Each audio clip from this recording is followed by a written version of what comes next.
नमस्कार, आप सबका स्वागत है हमारे चैनल नेक्स्ट 9 न्यूज पर। मेरा नाम है दीपक गुप्ता। उत्तर प्रदेश की राजनीति में शिवपाल यादव को बड़ी जिम्मेदारी दे ही दी गई, लेकिन वही होता है ना कि जब जिम्मेदारी दी जाए तो दिक्कत है, ना दी जाए तो दिक्कत है। भारतीय जनता पार्टी कूद पड़ी है मैनपुरी चुनाव में रघुराज शाक्य के साथ। रघुराज शाक्य को बड़ी जिम्मेदारी दी गई। इटावा से उन्होंने कई बार कमाल करके दिखाया, लेकिन उत्तर प्रदेश की राजनीति में उन्होंने खुद को एक कार्यकर्ता बताया और ये भी कहा कि योगी सरकार ने मुझ पर इतना बड़ा उपकार किया है तो मैं जरूर इस पर हकदार साबित रह सकता हूं, लेकिन क्या मैं सफल रहूंगा? नहीं, वो तो बात की बात है, लेकिन कमल जरूर खिलेगा। डिप्टी सीएम केशव प्रसाद मौर्य ने इस पर चुनाव प्रचार की जिम्मेदारी संभाली, ऐसी खबरें हैं। और केशव प्रसाद मौर्य ने चाचा शिवपाल को लेकर एक बड़ा बयान दिया है। चाचा शिवपाल को लेकर जिस तरीके से उन्होंने बातें करी वो चौंका देने वाली। इसी के साथ साथ इसमें कई सारी हकीकतों को भी जोड़कर देखा जा रहा है कि शिवपाल क्या सचमुच पाला बदल लेंगे बीच चुनाव में, क्योंकि जो बातें डिप्टी सीएम केशव प्रसाद मौर्य ने कही वो चौंका देने वाली हैं, क्योंकि उसके पीछे की हकीकत भी उन्होंने बताई कि शिवपाल यादव का फायदा उठा रहा है इस समय अखिलेश यादव। ये कहा कि शिवपाल नाराज थे, मुलायम के साथ उनकी सहानुभूति जुड़ी हुई थी, तो भाई के जाने का गम शिवपाल इस तरीके से बर्दाश्त कर रहे हैं कि वो पार्टी के लिए कोई भी जिम्मेदारी निभाने के लिए तैयार है। स्टार प्रचारक बन गए। और इस तरीके से शिवपाल को लेकर जो बातें केशव प्रसाद मौर्य ने करी वो चौंका देने वाले। उसकी एक खास रिपोर्ट तैयार करी है, लेकिन उससे पहले आप रघुराज शाक्य का वो बयान सुने जिस पर उन्होंने तमाम बातें कही कि जब उनको टिकट दिया गया तो उस पर उन्होंने क्या पहला रिएक्शन दिया। उसके बाद आपको चाचा शिवपाल के खिलाफ या उनके समर्थन में बीजेपी का जो फैसला आया, बीजेपी का जो ऐलान आया, वो भी सुना। आज कुछ नहीं कहेंगे, आज हम सबको बधाई दे रहे हैं, सबको प्रणाम कर रहा हूँ। मैनपुरी जनता की, इटावा की जनता को प्रणाम कर रहा हूँ कि आशीर्वाद दे। ये सेवक है, विधायक सांसद नहीं बनते, जनता के सेवक बनते हैं।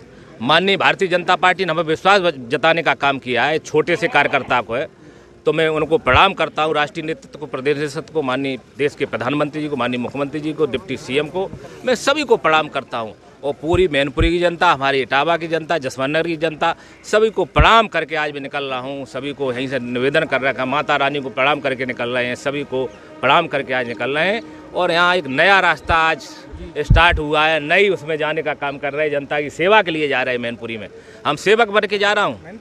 हम कोई बड़े घराने के नहीं हैं, किसान के बेटे हैं, और किसान का बेटा हमेशा सेवा करने का काम करता है। उसी रास्ते पे जो यहाँ इटावा के लोगों ने स्नेह प्यार दिया, दो बार एमपी बनाने का काम किया, विधायक बनाने का काम किया, इटावा के इतिहास बदलने का काम इटावा की जनता ने करने का काम किया था। जो 2 बार कभी कोई जीता नहीं था, रघुराज साग को इटावा की जनता ने दोबारा जिता के दिल्ली की पंचायत भेजने का काम किया था। मैं जसवंत नगर विधानसभा वही है, वहाँ भी वही इतिहास बदलने का काम होगा।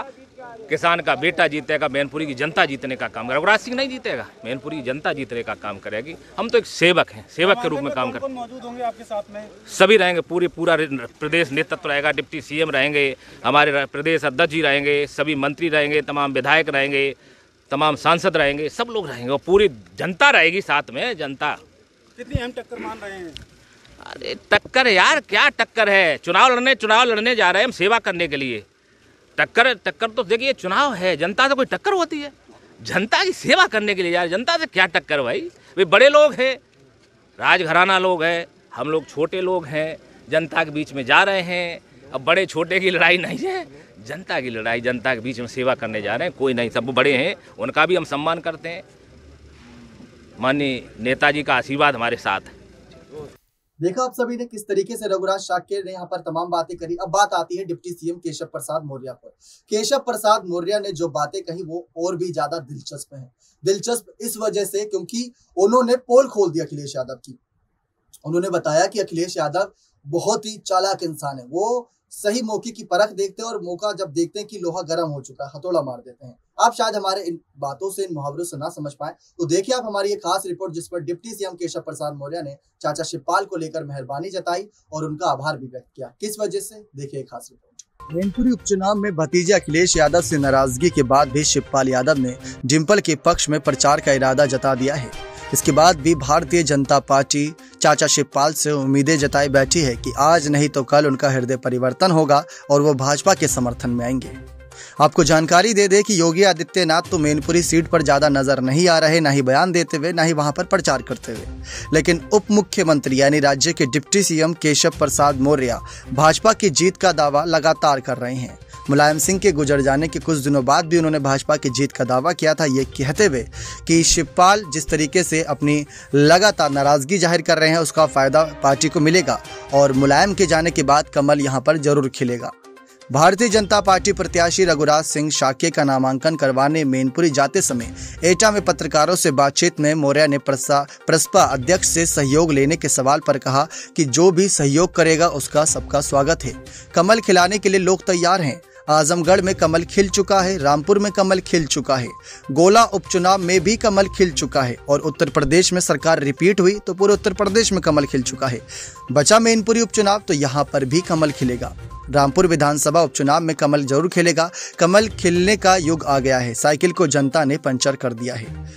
लेकिन देखा जाए तो जनता का प्यार मुलायम सिंह यादव के समर्थन में हमेशा रहा। अगर डिम्पल को ना सही लेकिन मुलायम के समर्थन में तो चुनाव होगा ही होगा।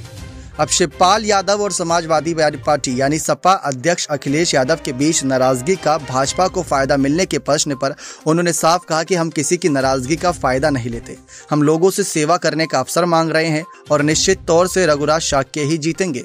फिरोजाबाद, बदायूं, आजमगढ़, रामपुर जिसे सपा अपना गढ़ समझती थी वो अब भाजपा का गढ़ है। सपा संस्थापक मुलायम सिंह यादव के प्रति सम्मान जताते हुए उन्होंने कहा कि उनकी पार्टी नेताजी के प्रति सम्मान के कारण कभी भी पूरी मजबूती से उनके खिलाफ प्रचार नहीं करती थी।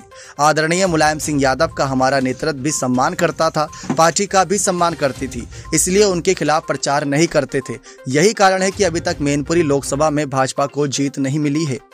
आपको बता दें, भोंगवा रोड स्थित एक मैरिज होम में आयोजित किए गए भाजपा एक परिचय सम्मेलन में डिप्टी सीएम केशव प्रसाद मौर्य ने साफ कहा कि रामपुर, आजमगढ़ के बाद उत्तर प्रदेश में भाजपा के 66 यानी 66 सांसद हो गए हैं।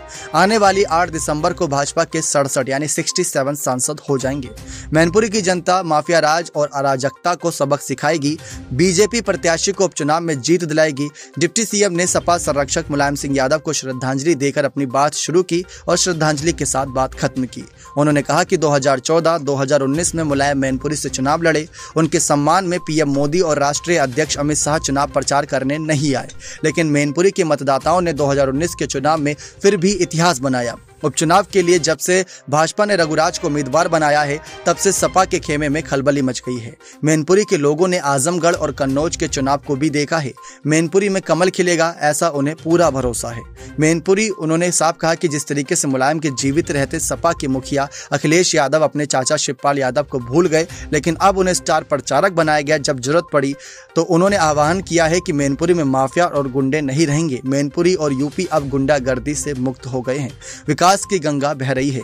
मैनपुरी ने आपको बता दें कि किस तरीके से चुनावी वादे को लेकर यहां पर तमाम बातें की गई। साथ ही साथ यहां पर केशव प्रसाद मौर्य ने यह भी कहा कि मैनपुरी ने पिछले चुनाव में 2 विधायक दिए। भाजपा ने एक को पार्टी का मुख्य सचेतक बनाया और एक को पर्यटन मंत्री की जिम्मेदारी दी। रघुराज यहां से जीतकर दिल्ली जाएंगे तो वे मोदी की टीम का हिस्सा बनेंगे। उन्होंने अपील की कि सपा को वोट देने का कोई मतलब नहीं है, इसलिए मैनपुरी में कमल खिलेगा जरूर। उन्होंने कहा कि मैनपुरी किसी का गढ़ नहीं है। मैनपुरी के लोगों को कैसा सांसद चाहिए ये फैसला उन्हें करने पर छोड़ दिया जाए। ऐसा सांसद जो उनसे कभी ना मिल पाए या फिर ऐसा सांसद जो 24 घंटे उपलब्ध रहे। यानी कि एक तरीके से डिम्पल यादव पर उन्होंने कटाक्ष किया और साफ नजर आया कि अखिलेश यादव के मन में भी जो बातें चाचा शिवपाल को लेकर भरी हुई है, नाराजगी की बातें, उसकी भी पोल जनता के बीच खोल दी। देखा आप सभी ने किस तरीके से केशव प्रसाद मौर्य ने यहाँ पर तमाम बातें रख दी। ये बातें बेहद ही दिलचस्प हैं, सुनने में बहुत अच्छी लगती है, लेकिन अगर जमीनी स्तर पर आए ना तो किसी पार्टी की यहाँ पर जीत हार दांव पर लग जाएगी। अगर शिवपाल ने गलती से पाला बदलकर बीजेपी का समर्थन करना शुरू कर दिया, बहुत मुश्किल है, नामुमकिन एक तरीके से, तो सपा के लिए मुसीबत खड़ी हो जाएगी। लेकिन अगर सपा के लिए जी तोड़ मेहनत शिवपाल ने कर दी तो आप भी ये बात जानते हैं कि मुलायम की कदकाठी के नेता शिवपाल भी कहे जाते हैं और शिवपाल जब कोई जिम्मेदारी लेते हैं तो उसको अधूरी नहीं छोड़ते, उसको पूरा करके छोड़ते हैं। और शिवपाल इन सब कामों के लिए बखूबी जाने जाते हैं। तो ये देखना बेहद दिलचस्प होगा डिम्पल यादव की हार को लेकर, जिस तरीके से डिप्टी सीएम केशव प्रसाद मौर्य लगातार एक ही बयान रखे रहे जबान पर कि कमल खिलेगा, कमल खिलेगा, कमल खिलेगा। तो कमल खिलेगा या साइकिल की रफ्तार इतनी तेज होगी कि कमल को कुचल के निकल जाएगी। इस बार आपको क्या लगता है, क्या मैनपुरी में बदलाव होगा या मैनपुरी में मुलायम का राज होगा फिर से, जो उनकी बहू डिम्पल यादव संभालेंगे? अपनी राय कमेंट सेक्शन में जरूर रखिएगा। बने रहें चैनल के साथ ऐसी और तमाम जानकारियों के लिए। बहुत बहुत धन्यवाद।